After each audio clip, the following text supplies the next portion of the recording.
Trump's new national security strategy makes one thing very clear. In Washington's hierarchy of threats and interests, Asia, especially the broader Indo-Pacific and the Taiwan question, is now the main theatre. Instead of being one regional file among many, Asia is where this White House believes America's global position will be decided. The strategy is built around competition with China, the defence of Taiwan, control of sea lanes from Japan down to the Malacca Strait, and the role of key partners like India, Japan and Australia in sharing the burden. For years, US administrations talked about a pivot or rebalance to Asia, but were constantly pulled back into the Middle East or Europe. Trump's new national security strategy basically says this is no longer optional. The Indo-Pacific is where the future of US power is contested. The document is framed around preventing a major war with China, but doing so from a position of overwhelming strength. As the strategy puts it, the national security strategy states, deterring a conflict over Taiwan, ideally by preserving military overmatch, is a priority.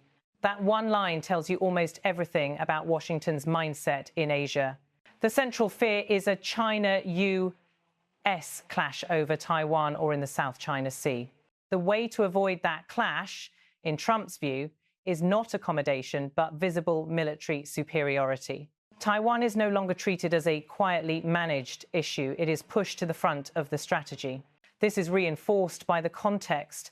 The strategy was released just as Beijing carried out one of its largest maritime shows of force in East Asian waters, sending ships around Taiwan and Japan. So when Washington talks about Asia now, it's talking about a concrete near-term risk of conflict and about organising the entire regional posture around deterring that war. The strategy doesn't treat Asia only as a military chessboard. It frames the Indo-Pacific as the key economic and political arena of the century. According to the document, the region now generates almost half of global GDP on a purchasing power basis and is expected to dominate the 21st century. It warns that the Indo-Pacific will remain among the next century's key economic and geopolitical battlegrounds. This builds on a longer trend. Even the 2017 Trump-era national security strategy and later the Biden-Harris NSS identified the Indo-Pacific as the central stage, where two visions of world order, one free and open, one dominated by repressive regimes, are competing. The new Trump strategy takes that logic and pushes it further. It treats competition with China as a long, structural contest, not a temporary trade spat. It links control of advanced technologies, sea lanes and supply chains in Asia directly to US prosperity at home. It explicitly states that US economic success depends on winning that competition in the Indo-Pacific. In simple terms, Washington now sees Asia not just as important, but as the place where its global economic and strategic future will be decided. Taiwan is no longer treated as a quiet diplomatic file. It's now a core test case of US credibility and regional order. The strategy highlights Taiwan's position in three ways. Military geography. Taiwan sits on the second island chain, a line of islands that separates Northeast from Southeast Asia and shapes naval access in the Western Pacific. Semiconductors. Taiwan remains one of the world's most important producers of advanced chips, vital to everything from AI to weapons systems. Symbol of the rules-based order, any attempt to seize Taiwan by force would signal that great powers can redraw borders in Asia by military action.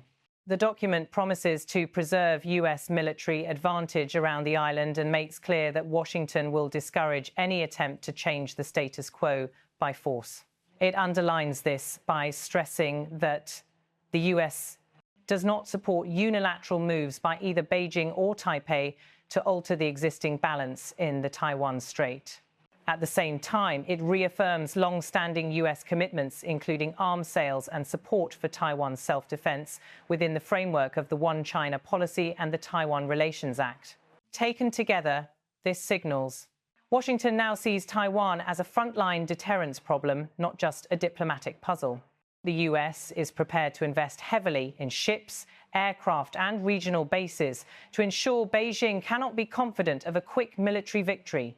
Preventing China from establishing dominance over the South China Sea and surrounding waters is seen as essential to keeping global trade flowing and protecting US economic interests. The strategy's language on China is blunt. It portrays Beijing as a revisionist power that used decades of engagement to get rich and powerful and is now weaponizing its economic gains. It argues that earlier US policy betting that trade and integration would liberalize China failed. Several key signals emerge. China is described as a threat, particularly in the economic and technological spheres. Beijing's use of supply chains in low and middle-income countries, especially across Asia and the global south, is framed as a strategic tool, not just trade.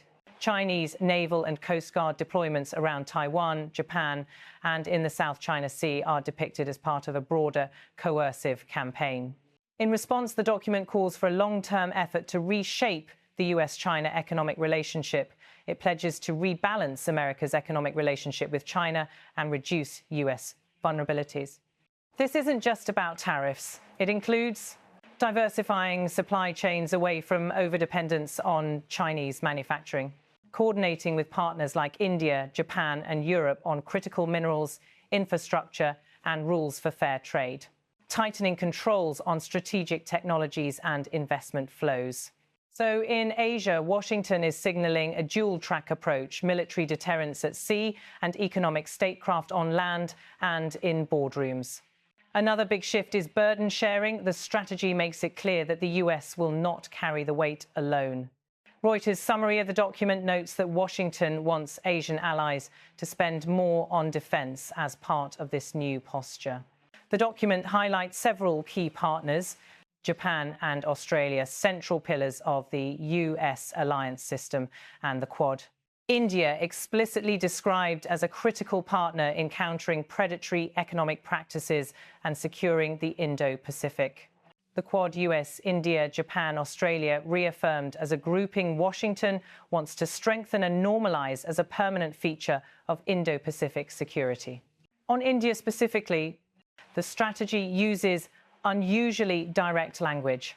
It states, "We must continue to improve commercial and other relations with India to encourage New Delhi to contribute to Indo-Pacific security, including through continued quadrilateral cooperation with Australia, Japan, and the United States, the Quad."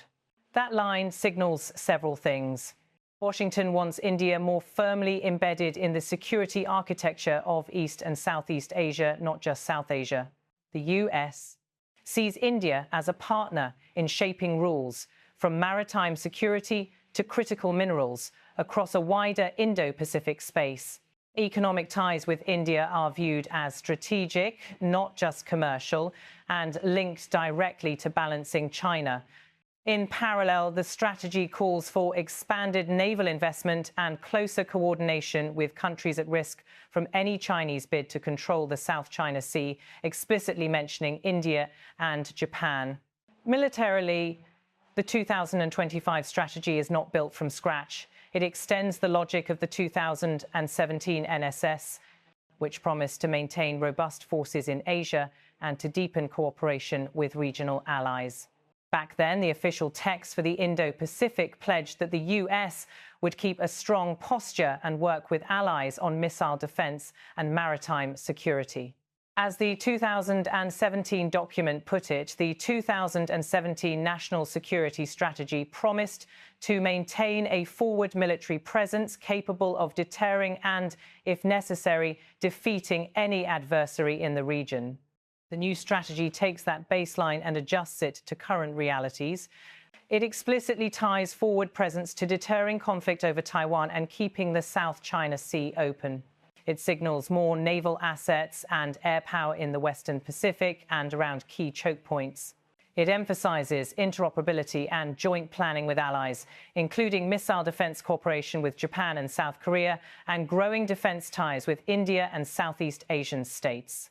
In practice, this likely means more frequent and larger exercises in the Philippine Sea, around Taiwan, and through the Malacca and Lombok Straits.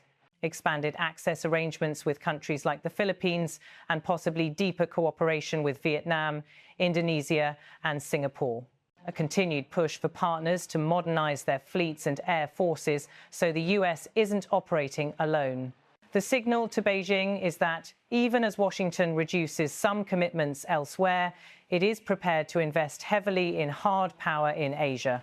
Another important signal is that trade, technology, and finance are no longer treated as separate tracks from security in Asia. The strategy identifies several economic vulnerabilities: over-reliance on Chinese production in global supply chains, especially in low-income countries; Beijing's growing ability to use economic leverage in Asia, Africa, and Latin America as a strategic tool; the risks of a hostile power controlling key sea lanes, particularly in the South China Sea, which carries around 1/3 of global shipping. To respond, the document pushes for diversification of supply chains away from China, with India, Southeast Asia, and allied democracies as preferred alternatives; joint efforts with partners to secure critical minerals and high-tech manufacturing; stronger controls on sensitive technologies, from AI to telecommunications, to limit Chinese access. All of this is linked back to Asia policy. The message is that the US now treats economic arrangements in the Indo-Pacific as part of its security posture, not as a separate globalization debate. China and Taiwan dominate the documents and commentary, but the broader region isn't ignored. The strategy continues earlier commitments to denuclearization of the Korean Peninsula and aims to preserve the non-proliferation regime in Northeast Asia. It underscores coordination with South Korea and Japan on missile defense and deterrence. In Southeast Asia, it talks about supporting states that want to resist coercion, whether over maritime claims or economic pressure, and about helping them improve law enforcement, defense, and intelligence cooperation, particularly against terrorism and grey zone maritime activities. Where it breaks with some previous US strategies is in its relative downplaying of democracy promotion as a central goal.